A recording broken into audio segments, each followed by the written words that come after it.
Yo, what's good, guys? Another video here. Today we got why Europe doesn't build skyscrapers. I feel like my YouTube was low-key spying on me. I forgot the video where it was mentioned, and I was like, why don't you guys build skyscrapers? The fuck? And then, what do you know? I'm scrolling through looking for a video to react to, and I see this. If this isn't just the universe telling me to watch a video, I don't know what is. So, we're watching this. Let's get it. Why aren't there many skyscrapers in Europe? Despite being one of the... See, before I do get into this, I like how we're like 6 seconds in and I'm already pausing. Sorry, y'all. I honestly didn't realize you guys didn't have skyscrapers, because really the only European cities I've really seen much of is like London over like YouTube videos, and that place has skyscrapers. So I didn't realize this was a thing. So that's why I'm like caught off guard. Like this came straight from like left field. Most developed, densely populated, and economically prosperous continents, Europe has surprisingly few skyscrapers, particularly when compared to Asia and North America. Of the 218 skyscrapers constructed on the continent to date, 66% of them are located in just 5 cities. Wow. London, Paris, Frankfurt, Moscow, and Istanbul. Okay, that's interesting. It did point out London. See, I was right. I was right. London has skyscrapers. Okay. This is interesting, though. So why have reload other this. cities? Yo, take away like the actual, you know, bias towards whatever city you may have. What do you think is the best looking city? Of the 218 out of these skyscrapers cities constructed on the continent to date, 66% of them are located in just 5 cities. Okay. London. London. Ooh, London. I like this one. Oh wait, no, I like this one. It looks like a corn cob. I like this one. Paris. Okay. Frankfurt. Ooh, okay. Moscow. Whoa, Moscow looks sick. And Istanbul. It's between London and Moscow. Wait, no, Paris and Moscow. Paris and Moscow. Fuck, which one's better? I think I'm gonna give it to Moscow, but I want to know what's your personal favorite. Just screw like the actual living there. Just strictly looks. So why have other major European cities not embraced the skyscraper? How do they thrive without the significant inner urban space and floor areas that these clever structures provide? And is everything about to change in our increasingly urbanized world? I feel like you guys don't need skyscrapers though. Like none of this has skyscrapers. I'm sure these buildings are like ancient as fuck, and they all look like look at this one. This one looks so cool. This like old church looking building that they got like a little castle. Like y'all, you don't need the skyscrapers to look cool. When skyscrapers first rose to prominence in the 19th century, first in Chicago and later in New York, Chicago, many let's European go. cities Hey, were my already city. firmly established, with grand historic buildings and public spaces that left little room for large new structures. Most of Europe's cities around that time were also more evenly zoned, and were not facing the high demand for floor space in key districts that typically drives high-rise development. Additionally, as the power and influence of North America began to grow, a cultural rivalry emerged between Americans who saw Europe's class system as outdated, and Europeans who saw some American ideals as eroding traditions and the European way of life. Interesting. As a result, each continent became wary of adopting the other's concepts. While North America aims to become the model for a new age, Europe sought to preserve its heritage. Okay. While this explains why skyscraper construction didn't initially catch on in Europe, it doesn't explain what has held the continent back since.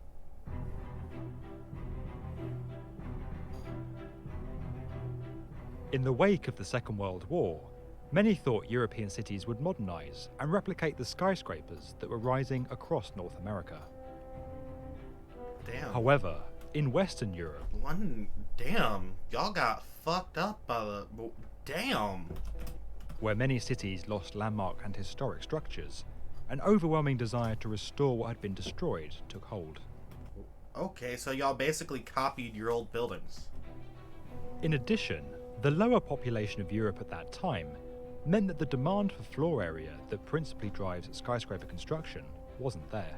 Okay. As a result, modest structures replaced buildings that could not be saved. I mean, don't get me wrong.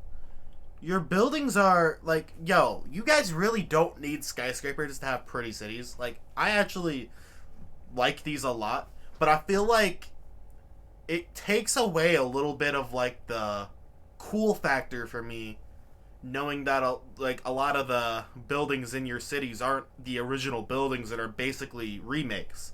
Now, I could be misunderstanding this, and if I am misunderstanding this, hey, let me know in the comments.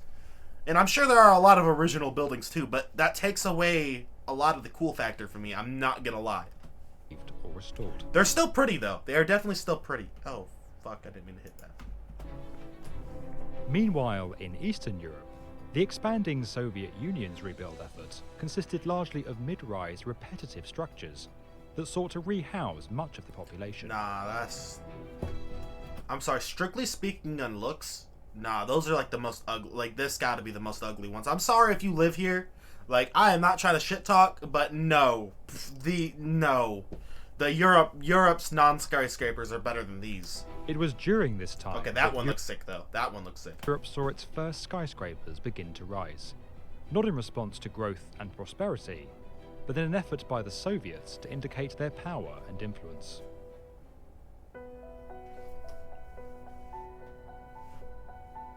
While Brussels has never constructed a true skyscraper, it is partly responsible for the lack of skyscrapers across the continent.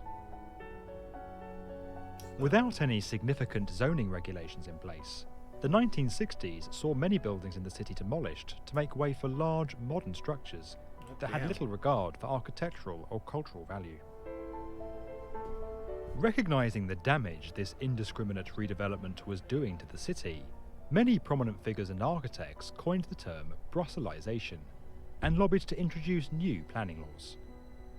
These regulations significantly limited the scale of new buildings and required historic facades to be restored and incorporated into new developments, preserving... Alright, now, the restored on the real buildings, I actually support, but, like, I don't understand why you would make your new buildings try to copy what the old buildings are. That one, maybe it's just as an American who doesn't live there and doesn't understand the culture. Like, I don't get that. Like, why wouldn't you let your old buildings kind of speak for themselves in a way and have the new buildings make their own? Like, when they were building those old buildings, they weren't thinking, oh, let's copy what's done before. No, they were thinking, let's do our own thing, right? Am I wrong? Like, I don't know. The cultural fabric of the city. Don't get me wrong, the old buildings are very, very cool looking, but yeah, that one personally, I don't know about. Like, I'd rather see a real deal, like, old Viking building or whatever the fuck, Roman building, legit, that has been maybe restored a little bit, but looks legit, than a knockoff copy that was built in 2012, I don't know. Like, the row in Brussels led to a general dislike for modern buildings across Europe, with many seeing them as bland or soulless.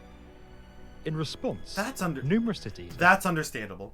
Adopted similar regulations and set aside controlled districts, like Paris's La Défense, to keep high-rise development away from historic centres. That's fair. I like that.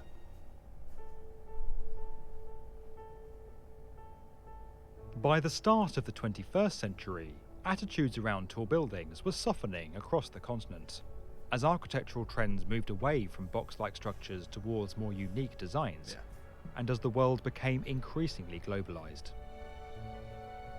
Since the early 2000s, major financial centres like London, Paris, Moscow, Istanbul and Frankfurt have seen several skyscrapers rise, as demand for commercial space in their centres has increased. And I do agree though, like the boring skyscrapers that are just like kind of like this one here, or like this one. Yeah, I agree with your guys' point. Like, those ones are kind of bland, But like some of the other ones are absolutely like I think they look really cool too. Like this one, the one, or like this one looks cool. By contrast, that's smaller really European cities that have been experiencing more modest growth have turned their focus to the environment and improving living standards for citizens. In recent years, urban areas in Scandinavia and Central Europe have consistently ranked among the highest in the world for sustainability, happiness and well-being, while maintaining importance within their national economies. However, skyscraper construction in the cities of today is no longer driven purely by economic growth or the need for commercial office space. With 60% of the global human population set to be living in urban areas by 2030, residential skyscrapers are now rising in prominence, particularly across Asia and North America. As many traditional rural-based industries become automated, millions are migrating into cities and major urban areas, driving significant demand for residential space that is often met with high-rise structures. Not gonna lie, wouldn't be me. I would love to like visit major cities, but there is no way I could like actually live in downtown Chicago. I would lose my mind. Or like nah, like I could not live in LA or even, I don't know too much about London, but just too many people, too much like traffic and shit. It would drive me crazy in like the major cities.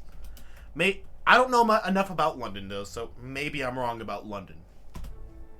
Europe is not immune to this phenomenon, particularly in such a heavily globalized world, and with the continent's desire to keep up with the progress. That skyscraper right there though is still the coolest, the corn one. Or like this one's kind of cool, like the triangle looking one. Growth of China and the US. As such, Europe could witness a skyscraper boom in the decades ahead. However, with entire urban centres now being declared historically significant, and with the desire to retain as much culture and architecture as possible rightly holding strong up to the present day, the you guys almost need to expand your future cities. Skyscraper construction in Europe is all to do with the past. If you enjoyed this video... Hey, this is actually really cool. Like, this was really cool, and I do understand it now. Like, it does make sense that you guys want to keep your history intact instead of knocking them down for, like, different, you know, for just some skyscrapers that are new. I get that, and that makes sense. But I don't understand trying to copy your history. That one, I just personally, in my personal, like, private opinion as a guy, I don't get that. Because when you want to keep your history preserved, but still build new things that generations after will want to preserve as well, right? Instead of just copying different, right? Am I wrong? Am I wrong? Maybe I'm wrong.